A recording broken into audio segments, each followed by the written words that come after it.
Banyak orang tua mengira anak susah diatur karena terlalu sering main gadget atau pengaruh lingkungan sekolah. Padahal, akar permasalahannya seringkali bukan dari sana. Anak susah diatur bisa jadi cerminan dari hubungan, pola pengasuhan, dan kondisi emosional di rumah. Berikut adalah 5 penyebab utamanya yang wajib diketahui. Pertama, tidak ada koneksi emosional yang kuat dengan orang tua. Anak-anak yang tidak merasa dekat secara emosional dengan orang tuanya cenderung menolak arahan, merasa tidak dihargai, dan susah diarahkan. Anak bukan robot yang bisa langsung menurut saat diperintah. Ia butuh merasa dicintai, dipahami, dan didengar terlebih dahulu. Jika anak merasa orang tuanya hanya hadir untuk mengatur, bukan untuk menemani dan mendengarkan, ia akan melawan atau mengabaikan arahan. Kedua,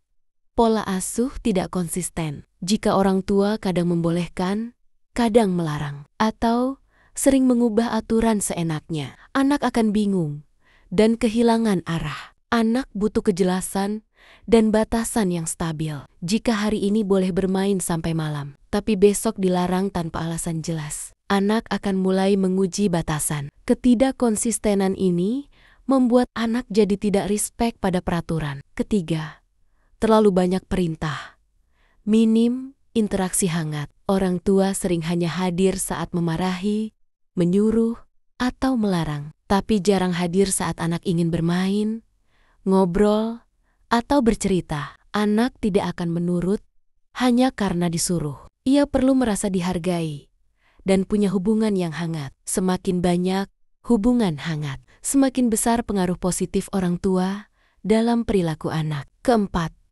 anak sering dibandingkan dan tidak dihargai. Anak yang selalu dibandingkan dengan saudaranya atau anak orang lain akan merasa tidak cukup baik. Ini bisa membuatnya menolak arahan sebagai bentuk perlindungan diri. Anak ingin diterima apa adanya, bukan dibandingkan. Bila sering direndahkan, harga dirinya runtuh dan ia jadi keras kepala sebagai bentuk pertahanan. Anak juga akan tumbuh dengan rasa marah dan tidak percaya diri. Kelima, anak meniru sikap orang tua yang sering marah atau tidak menghargai orang lain. Anak adalah peniru ulung. Jika orang tua suka berteriak, tidak bisa menahan emosi, atau memperlakukan orang lain dengan kasar, anak akan meniru hal itu dalam bentuk sikap sulit diatur. Tanpa sadar, anak menyerap cara orang tua menyampaikan keinginan. Jika orang tua tidak pernah mendengarkan anak,